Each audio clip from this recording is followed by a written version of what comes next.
I have a tournament recap and a deck profile for you guys. So yesterday I had my tournament. I did well.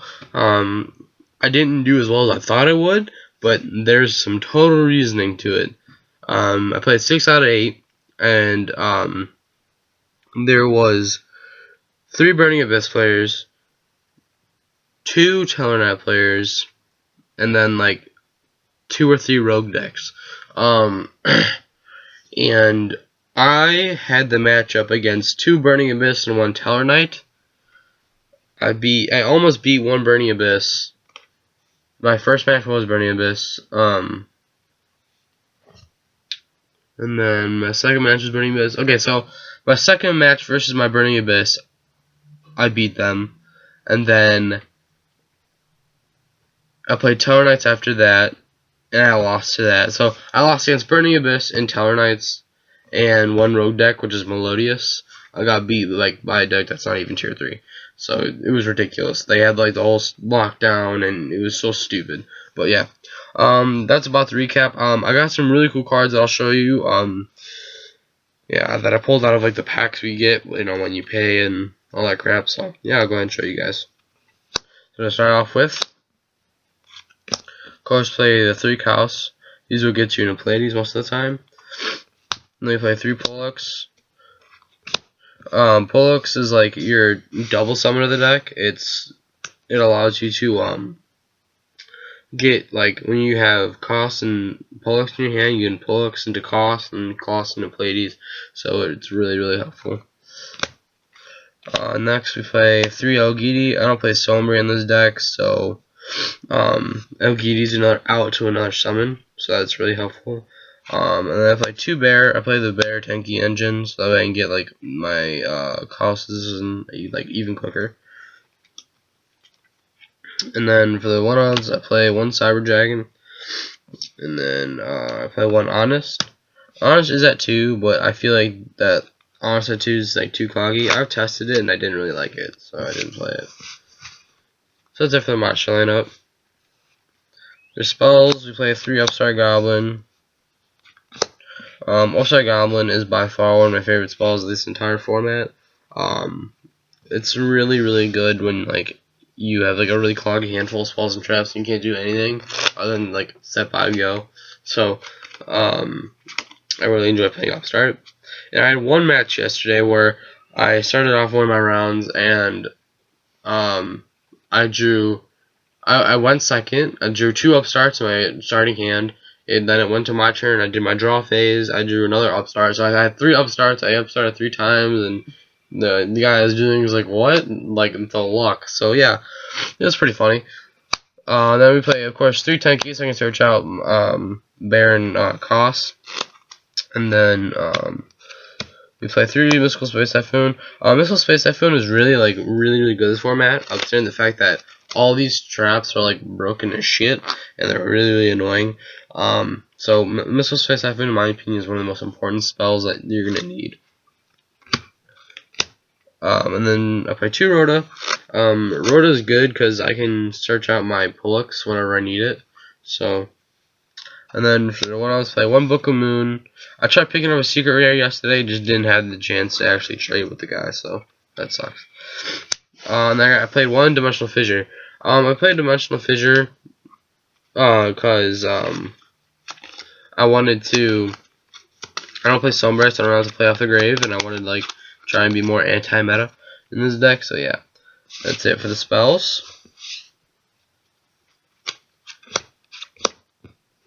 And then I play 3D onto the traps. Play 3D Dimensional Prison, and Dimensional Prison is really good. This format. It's one of the best traps. It doesn't destroy, it banishes, so yeah, that's pretty cool.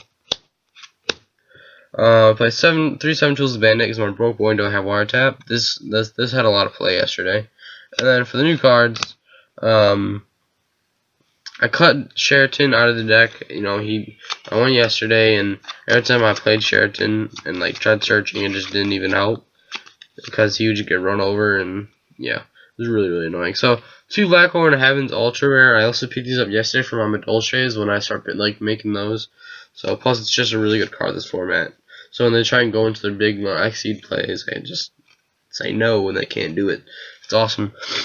I play 2 Breakthrough Skill. Breakthrough Skill is really good this format. One of my favorite cards because it's a card that you get to use twice. So I get 4 effect negations with off this card, so that's really nice. Then I play 1 Solemn Warning. I get like negating the summon entirely. This format is really important. So I play Solemn Warning. I play Compulsory Evacuation Device. I don't feel like Torrential and Bottomless aren't really like worth playing because they won't help you as much. Yeah, maybe Bottomless, but I still just didn't find room for it.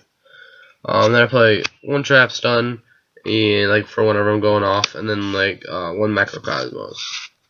So that's it for traps.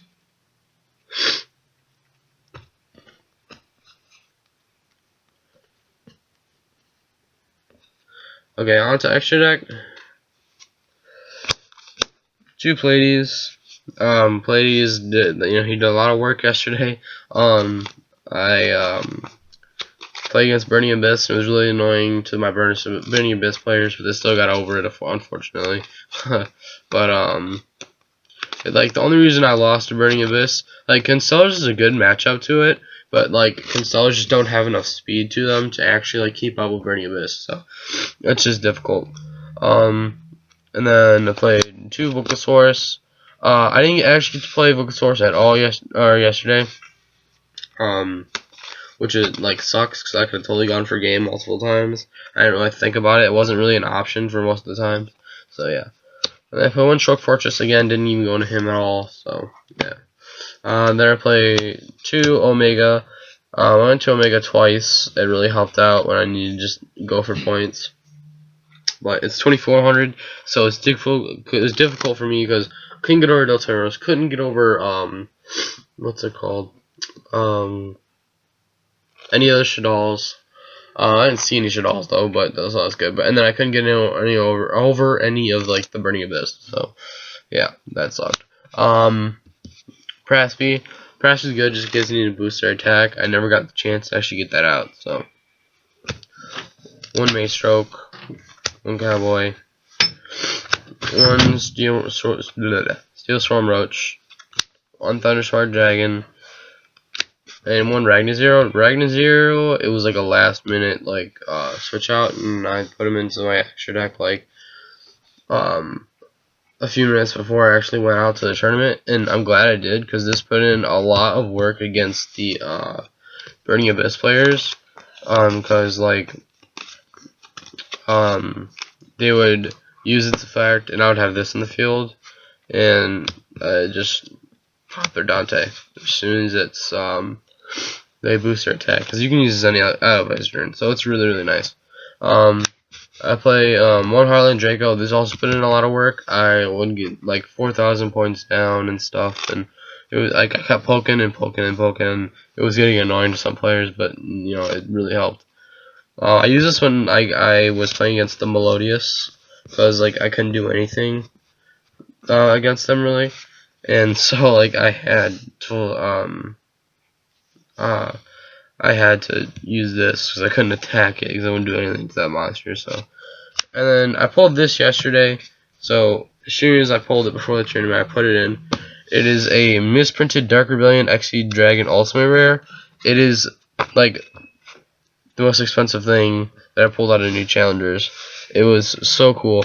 I didn't notice that it was misprinted until like 10 minutes after I had pulled it, and like I was playing it in like a duel, and I what's it called? I was dueling, and then I had this on the field, and I like looked at the attribute, and like the attribute is like off, like it looks like it's just like a common, but then like maybe a millimeter or 2 above it, you see the holographic. So it was definitely interesting to see that, and then I kept looking around, and the rank is even off, and then like the little like the box cuttings are off, and like the new challengers and like the numbers and stuff, that's off. It's pretty interesting to see, and the monster has come out of the box just a little bit. So this is definitely a unique pull for me. I thought it was super cool, so it bumped up its value by like $10. So it's like a $15-16 card. It is first edition, so that's really cool. On to side deck.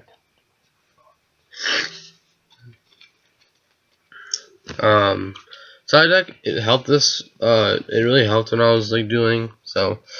That was good. Thunder King, I didn't play him at all. Maxi, didn't get to play him at all because I didn't play like any. I didn't get to really do as much with the Tellarknights. I sided it in, of course, but just never like drew it because I'm at 1. So Wonder Gekkai against the Rogue decks, never sided it in because it wouldn't really help against the Melodious, and neither against the Tellarknights or the what's it called? Against the Tellarknights and the Burning Abyss. So 2 Prohibition. Prohibition never got any play either. Neither did Nobleman or Crossout. Shadow and Prison Mirror got some play against Burning Abyss. I didn't really draw it enough for it to actually like help. But when I did use it a couple of times, then they like use that one card that just like bounces the spell and trap. So yeah, that didn't really help. Alright, and then if I 2 Call the Haunted, whoops, 2 Call the Haunted. Call the Haunted's good. I sided it in, it helped. So that's good. And then for one Phoenix and Moonblast, I sided it in, never got to use it. Stygian Dirge, did this against Burning Abyss and Tellarknights. Helped in both duels, but I still ended up losing. Mind Crush, didn't get decided in, and then Pure Iron Wall never decided in.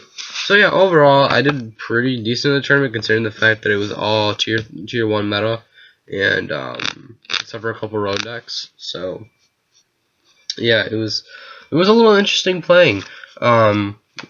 I never really expected there to be so many meta players and stuff. So when I got there, I'm glad I had like side decked a lot of stuff. And when I pulled out Dimensional Fissure in Macrocosmos, like Burning Abyss players and Tellarknight players would just sit there and stare at it for like a good couple of minutes, and they'd be like, "Really? Like you main deck that?" And so it was. It hurt them a lot, and it was a really good play because there was one time where I had forced him to use his effect just so he can run over like my monster, and so yeah, he like banished a bunch of his monsters. Like he banished like Snatch Steal, and it was funny because he's like, "Oh, I really like that card. I really needed it." Blah blah blah. And I was like, "Ooh, can't use it no more." Yeah, so it was fun playing. I had a really good time. Did pretty well. So yeah, go ahead and leave a comment in the comment section, like, subscribe below, and thank you guys for watching.